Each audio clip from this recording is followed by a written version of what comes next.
Shalom, nous allons étudier le Daf Samertet dans Masechet Avodah Zarah et nous reprenons à l'avant-dernier mot du Daf Samertet Amud Bet. Il a été posé une question au Bet Midrash. Nafal legochala mai. S'il est tombé dans du vinaigre, mai. Alors c'est quoi il? C'est le achbar. Achbar, c'était le sujet précédent. C'est un animal, une sorte de rongeur. Pas forcément un rat, ça peut être un écureuil. On a vu des rats des villes ou rats des champs, plus ou moins, en tout cas plusieurs types de rongeurs. Ici, on va appeler ça à chaque fois un rongeur. Si un rongeur tombe dans du vinaigre, est-ce que le goût du vinaigre est amélioré ou détérioré pour savoir si c'est assourd ou pas? Amalé Ravi le Ravashi. Ravi le Ravashi, Avaouda be Rav Kana. L'histoire est arrivée chez Rav Kana, ve Asar Rav Kana, et Rav Kana a interdit. Donc on met de côté ici le côté dégoûtant éventuel qu'il y aurait pour une personne, mais bon, il y a des rongeurs qui sont morts, genre les lavins, et ainsi de suite.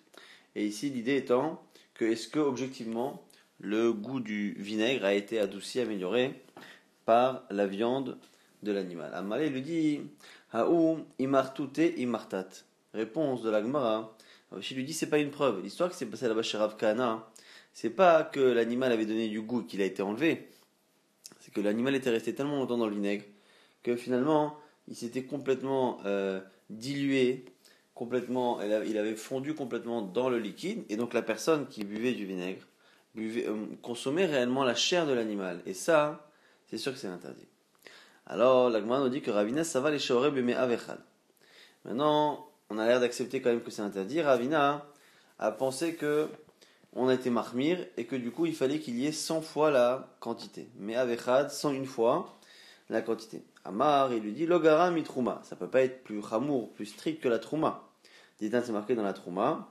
Trouma ola bechadomea. Que si on a de la trouma, donc réservée au kohanim, qui s'est mélangée avec de la nourriture, qui est choline, il faut qu'il y ait 101 fois la quantité de choline pour qu'on puisse tout consommer. En tant que non kohen. Amalé Rav Tachlifa, bar Gizal et Ravina, à ce moment-là, Rav Tachlifa lui dit, dis-moi, si tu es mahmir, et que tu veux faire en sorte que cette histoire là-bas de Achbar et Gochala, ce soit aussi strict que la Trouma ne se limite pas à 101. Pourquoi? Chez Trouma, Bigderadame, t'as qu'à dire que c'est peut-être aussi strict que le pire des cas de la Trouma, qui est quoi?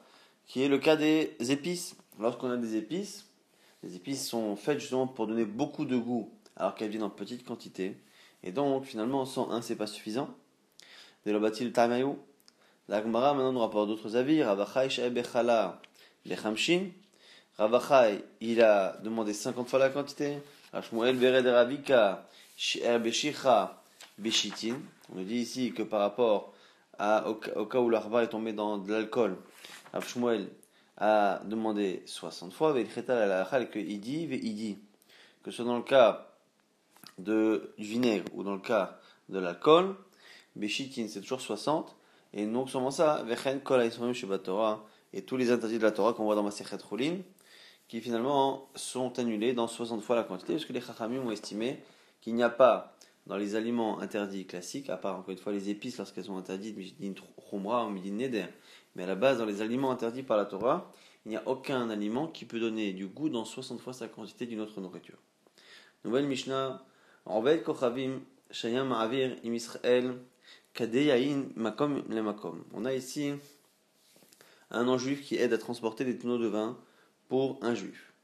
Là ici, on va regarder dans quelle situation on peut laisser le goy seul avec le vin. Si il y a une présomption qu'il est surveillé par le juif. À ce moment-là, tout est bon mouta. Si par contre le juif lui annonce qu'il est en train de partir, là on va avoir un problème. Et la question c'est combien de temps? Quelle absence est susceptible de rendre le vin et nécessaire?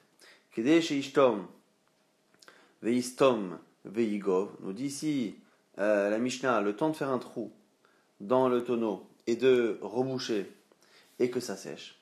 Rabban Shimon ben Gamliel, Omer, Rashbag rajoute, il dit non, Kede sheiftach et achavit. Il faut qu'il ouvre complètement le chavit, donc il enlève le haut du tonneau.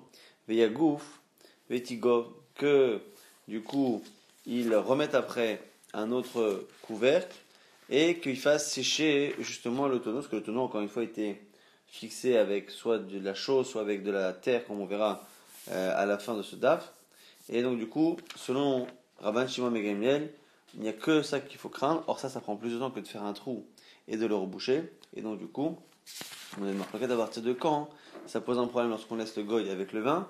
Mais encore une fois, la condition que le goy ait été informé de l'absence du juif. Si le juif est parti mais qu'il ne l'a pas prévenu, tant que le goy pense qu'il est dans les parages, il n'y a pas de crainte qu'il fasse nécessaire, il a peur du regard du juif.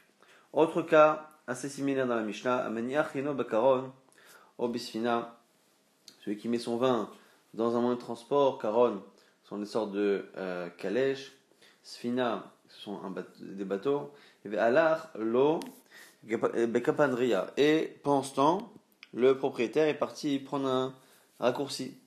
Il rentre dans le pays, Verachat, il a le temps de prendre sa douche. Ah, pareil. S'il prévient qu'il va partir, toujours Tanakama qui nous dit que ça devient problématique à partir du moment où il a laissé le goy seul et en sachant qu'il est seul. Il a laissé le temps qu'il fasse un trou qu'il rebouche. Selon Rashbag Omer, encore une fois, il a besoin de laisser le temps d'enlever le couvercle, de le remettre et de faire sécher la colle. Autre cas, encore une fois, celui qui laisse cette fois le non-juif dans le magasin. Si il sort, à partir du moment où il sort et il rentre, c'est autorisé. S'il le prévient qu'il s'éloigne,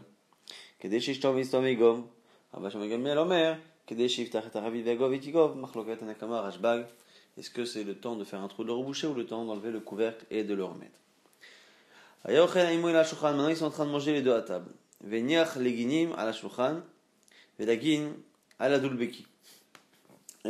à l'époque il y avait la table, et à côté de la table il y avait une sorte de meuble sur lequel on mettait la nourriture, les boissons qu'on allait servir un peu plus tard, comme une sorte de chariot qu'on a aujourd'hui parfois. Et il s'en va de la table. Venicho veatsa. Mash ala shulchan asur, shaladulbeki muta. Ce qui est sur la table est interdit, comme vin. Ce qui est sur le dulbeki, c'est autorisé. On part du principe que ce qui était vraiment sur la table, il n'avait qu'à tendre le bras pour prendre le vin et faire une nécessaire. Veimam aussi lui dit, veim ozaïk veshote, s'il lui dit écoute, va, serre-toi, et je vais faire un tour. Af, chez aladulbeki asur, même ce qui est sur le meuble, pas très loin de la table, est interdit. Chaviot ptuchot asurot, tumot mutarot, kedesh yiftach veyaguv, vetigov. Maintenant, sujet des tonneaux, ça revient un peu aux situations précédentes. Dans le cas des tonneaux, on nous dit quoi? On nous dit que s'ils sont ouverts, c'est assourd. S'ils sont fermés, ça va dépendre s'il a eu le temps d'enlever le couvercle, de le reboucher. Et là, vous avez remarqué qu'on ne cite que l'avis de Rabban Shimon ben Gamliel et qu'on ne cite pas l'avis de Tanakama qui interdisait à partir du moment où on fait un trou. La Gemara déduira de cela que la halacha est comme Rajak, puisqu'à la fin on a conclu de manière anonyme en fonction de l'avis de Rajbag. La Mishnah pose la question sur le début de la Mishnah. Nous on a bien expliqué en fonction de la conclusion, mais la Gemara ne sait pas au départ c'est quoi. C'est quoi cette expression Becheskat Amishtamer? Le goy, il est avec une présomption d'être surveillé.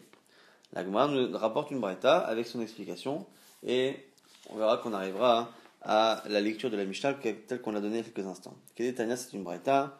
Reshayu Chamarav ou Poralav. Teronim Taharot. Ici, on n'est plus dans un problème de Yineser. On est dans un problème de Teharot. Donc, Teharot, ce sont des aliments qui doivent rester justement purs. Et il a des employés, juifs ou non juifs, mais qui ne font pas attention, a priori, à ça, halachot-là. Et ils sont en train de s'occuper justement de ces Taharot-là. Tonim Tarot Afilou, Iflig Mahem, Yotemimi et Tarot Aftarot. Même s'ils s'écartent d'une distance de 1 mille, à peu près 1 kilomètre. À ce moment-là, les Taharot continuent d'être purs. Imamala, ainsi leur dit des Chouv, Aniba, Charechem, avancez, je vous rejoins. Kamashit Alma Ainomehem, Tarot Aftemot. À partir du moment où ils sortent de son champ de vision, ça devient interdit. En tout cas, tamé. Machna Recha, Machna Sefalagma se pose la question, je comprends pas. Au départ, on me dit qu'il peut les laisser travailler devant lui, les tarots. S'il les touche, les tarots, c'est qu'ils sont pas impurs, ces gens-là. Et après, on me dit, s'il s'en va, ça devient pur à partir du moment où il ne les voit plus. Sous-entendu, dès qu'ils touchent à un problème. Mais comme au départ, on nous dit qu'ils peuvent s'en occuper. Alors, la Gemara nous dit, Amar Avistrak Reisha, Bemtaech Amar Avufo Alav, les Kar, c'est le début, ça parle d'un cas où il a purifié ses employés. Il m'a dit alors, inima, yachi, c'est fin d'amis, alors il m'a dit alors pourquoi pas à la fin? Quand à la fin, il s'en va, s'ils sont purs, il n'y a pas de problème. Il m'a dit oui, c'est vrai qu'ils sont purs. Mais en amaret makpin al magahavero. Mais ils ne feront pas attention à ce que d'autres personnes impures, elles touchent. Il m'a dit yachi, a fait l'ourecha. Mais inima yachi, il m'a dit alors, même dans le premier cas, quand ils sont il a et que lui il est pas très loin, ils peuvent aussi laisser toucher quelqu'un s'ils font pas attention. La Gemara dit Amarava bevalahem derer akalaton. On nous dit c'est quelqu'un qui fait en sorte de, même s'il les laisse, de regarder toujours en cachette. Et donc du coup, on sait que eux savent qu'ils sont surveillés et donc du coup, même quand ils partent, ils ont peur qu'ils soient en train de regarder par le trou de la serrure et ils ne font rien. La Gemara dit Yachi c'est fanami. La Gemara dit alors pourquoi quand il part c'est différent. Il m'a dit que quand il s'en va de la pièce, mais qu'il ne dit rien, ils ont peur qu'il regarde par trop la serrure. Mais quand il prévient et qu'il dit allez, je vous rejoins, là, ils ont confiance en ce qu'il dit. Et du coup, on a peur qu'il ne fasse pas attention à l'impureté. Et donc, c'est exactement le cas ici de notre Mishnah.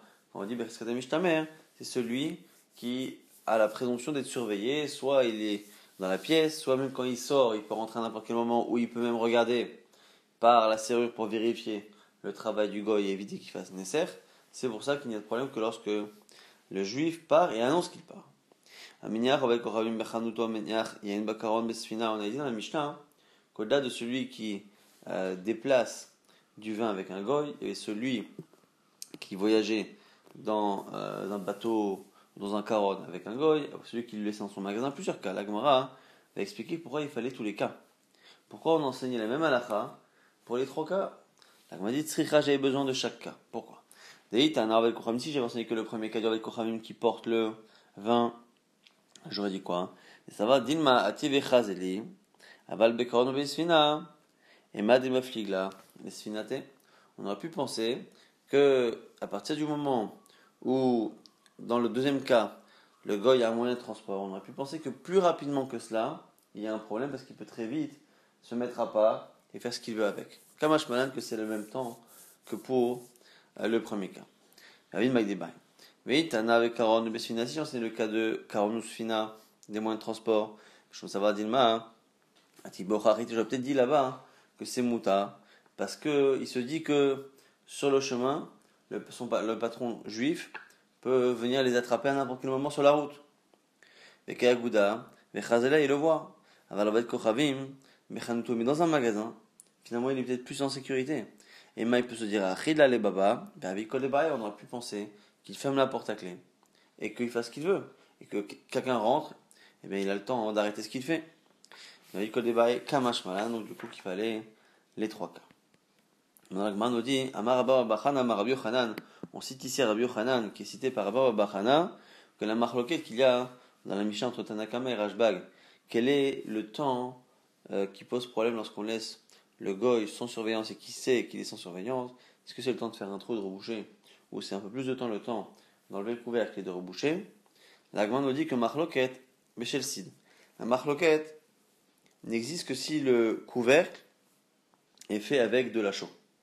Aval chez le titre, mais si c'est fait avec de la terre, d'ivrei akol, kede chez Iftach veyagouf vetigov. Tout on est d'accord avec Rashbag. Pourquoi? Parce que si tout est fait en tout ce qui est bouché dans le tonneau se fait, tout ce qui est fermeture se fait avec de la chaux une fois que c'est sec, ça ressemble à de la chaux qui est là depuis des mois. Alors que la terre, même une fois qu'elle a séché, qu'elle a durci, elle n'a pas la même couleur quand elle est du jour que quand elle a 1 ou 2 jours. Et donc du coup, c'est sûr que le trou ne peut pas être craint, c'est-à-dire qu'on ne peut pas penser, dans le cas de la tite et de la terre, que le type ait fait un trou et rebouche, parce que ça, c'est sûr que ça se voit. Et donc du coup, il n'y a aucune raison de craindre ce temps-là, donc tout le monde serait d'accord avec Rashbag. L'agmar objecte à cela, métivé, Amar Rashbag le Chachamim, que Rabbi Shimon a dit à Chachamim, Valo Shitumonika ben milimala ben milimata. Il a dit que l'objection de Rashbag c'était mais quand on fait un trou, le trou il se voit à la fois au-dessus et à la fois en dessous. Donc ici on parle sur le haut du tonneau, donc il y a le tonneau en bois au-dessus, il y a un couvercle, et quand on fait le trou sur ce couvercle, il dit mais il se voit du dessus, c'est-à-dire de l'extérieur, et quand on enlève le tonneau, on le voit même le trou par en dessous. Alors, la Gemara dit, Amar Bishlama Besheltit Machloket, Ainu de Katane, Shitu Monika, Ben Milama Menimata, la Gemara dit, cet argument-là n'existe que si le trou et ce qui a été rebouché s'est fait en terre. Là, on peut reconnaître en haut et en bas qu'il y a eu un changement. La I Amar Beshel Sid Machloket, Bishlama le Mata Yadia, et là, les malas, il lui dit, si par contre le couvercle est en cide, est en chaud, qu'on a fait un trou et qu'on a remis de la chaux, on ne verra ce travail-là, ce trou, on ne le verra que si on enlève le tonneau et qu'on regarde en dessous. Mais au-dessus, on ne verra pas. Alors là, Gman nous dit, en réalité, Rashbag ne savait pas de quel type de tonneau, de quel type de fermeture parlait Chachamim. C'est comme ça qu'il leur a dit. Aussi, vous parlez d'un haut qui est fait donc le couvercle qui est fait en titre en terre. À ce moment-là, Shitmonika ben milimala ben milimata. Effectivement, s'il y a eu un trou qui a été fait, ça se verra dans la partie supérieure et inférieure du couvercle. Aussi, vous parlez d'un qui est fait en chaud. Et il même s'il ne se voit pas en haut, les matami a yedia, mais il se verra tout de même en bas. Et Chachamim, Rabanan, qui m'a dit milimala yedia, puisque ça ne se voit pas en haut, lorsque le juif revient, il ne pense pas à reprendre le couvercle, à l'enlever, à le retourner pour voir si en dessous il n'y a pas un trou. Et la Gemara en plus nous dit qu'il est possible également dans le cas d'acide que le travail soit tellement bien fait qu'on ne voit pas finalement qu'il y a eu quelque chose. Maintenant la Gemara nous dit Amarava, Alacha ki Rabban Shimon ben Gamliel, que l'Achal est comme Rashbag, que c'est le temps de refaire le couvercle et non pas le temps simplement de faire un trou. La Gemara nous dit pourquoi Ilutnan, c'est un makevate, puisque la Mishnah a l'air de conclure comme lui. Ditnan, on rappelle la fin de la Mishnah. Il mange avec le goy sur la table et il a laissé du vin sur la table et sur le dulbaki, le meuble qui est à côté. Il l'a laissé et pas. Ce qui est sur la table est assourd. Ce qui est sur le meuble, par contre, dulbaki est autorisé. S'il lui a dit, serre-toi entre temps, on a dit les tonneaux ouverts sont interdits, ceux qui sont fermés sont autorisés. Le temps d'enlever le couvercle, d'en refaire un autre et de le laisser sécher. Donc on voit bien que c'est comme Rashbag. La Gemara dit c'est pshita, t'as raison, mais c'est tellement évident que c'était peut-être pas la peine de le dire. La Gemara dit c'est pas si évident. Maoud et Tema, qu'est-ce que tu aurais pu penser? Kula Rabban Shimon ben Gamliel Katanela. On aurait pu penser que la fin de la Mishnah, c'est toujours Rashbag qui parle. C'est-à-dire que dans les trois premiers cas, donc c'était Tanakama et Rashbag, et peut-être que dans le quatrième cas, le cas de celui qui est à table, c'est pas la Mishnah qui sort un cas, c'est Rashbag qui a terminé de parler. La même qu'à la fin du troisième cas, c'est lui qui parle en dernier, il a enchaîné sur un cas que seul lui a cité. Mais en réalité, même si Chachamim ne se sont pas exprimés, on devinerait qu'ils seraient en désaccord. Donc on aurait pu penser qu'à la fin, c'est pas une preuve que nous, dans la Mishnah, on pense comme lui, et que simplement c'est ses paroles qu'on cite, sans pourtant que ce soit anonyme. Kamashman, c'est pour ça qu'on vient d'apprendre au final que non, c'est bien un quatrième cas cité anonymement par la Mishnah et dont la halakha est tranchée anonymement comme Rabban Shimon ben Gamliel. On m'a dit Vechimachad de Kaiman Kevate, puisque maintenant la halakha est comme Rashbag, de Rabban Shimon ben Gamliel, de l'autre Haïch, les Shituma, qui ne craint pas que l'on fasse ce petit trou. Veil Chetaïk, en plus la halakha Kevate des Rabbi Eliezer, il est comme Rabbi Eliezer, de l'Ochaïch les Zoufa, qui ne craint pas en général qu'un goy s'amuse à refaire ainsi quand on a mis un seau comme ça sur une bouteille de vin, il ne va pas s'amuser à ouvrir et à fabriquer un seau à la place. Alors pourquoi du coup, pourquoi on ne laisse plus du tout maintenant le vin dans les mains des non-juifs? La Gemara dit Mishum Shaïcha. À cause de Shaïcha, c'est un autre problème qu'il n'y avait pas peut-être à l'époque de la Mishnah, c'est qu'ils fassent un petit trou, qu'ils utilisent une petite paille pour prendre un peu de vin et faire nesser avec et remettre éventuellement dedans. Et donc du coup c'est là qu'on a un vrai problème qui n'existait peut-être pas à l'époque mais qui aujourd'hui fait que on a été mahmir de ne pas laisser de vin dans les mains d'un goy. On va essayer rapidement de récapituler ce qu'on a vu dans ce DAF. On a vu une chéla par rapport au arbar, au rongeur qui est tombé dans un tonneau de vinaigre. Est-ce que ça améliore, est-ce que ça n'améliore pas? On a vu que Rav Kana avait interdit, mais là-bas c'est parce que vraiment l'animal avait fondu complètement. Et donc il était consommé quand c'est que le goût. La Gemara a l'air quand même de dire qu'on annule dans 50 fois, dans 60 fois, éventuellement dans 101 fois. La Gemara tranche à la fin, c'est 60 fois. Donc tout ce qui est à son Minatora, c'est 60 fois. La Trouma, c'est une Trouma. La Trouma, c'est 101. Et si c'est en plus des choses qui donnent du goût dans plus que 101 fois la quantité, ce sera Assour. On a vu cette Mishnah qui disait que lorsque on laissait un non-juif avec du vin, tant que je suis présent ou que je fais des allers-retours et que le goy pense que je suis là, on ne craint pas qu'il fasse une nécessaire. Si par contre je lui annonce que je pars, eh bien ce sera interdit. Marloquette, Tanakama Rabban Shimon ben Gamliel. Est-ce que c'est le temps qu'il fasse un trou, qu'il le rebouche, qu'il sèche, ou est-ce que c'est le temps qu'il refasse complètement le couvercle, qu'il fasse un trou qui rebouche avec de la terre dans le couvercle? Ça c'est la marloquette. La halakha étant comme Rashbag. Après on a vu qu'on a une possibilité d'imaginer qu'on parlait dans un cas où le couvercle était en chaud, ou même dans le cas où le couvercle était en titre. C'était la discussion qui était rapportée dans la Gemara. On a vu que la halakha donc est comme Rashbag, et on a vu également qu'aujourd'hui on était mahmir, que finalement on ne laisse même pas quelque temps dans les mains du goy parce qu'ils ont une possibilité de faire un trou tout petit, de mettre une paille et de ne même pas avoir besoin après de faire tout un travail derrière pour masquer ce qu'il fait. Donc c'est la raison pour laquelle on est mahmir mishum shaykha.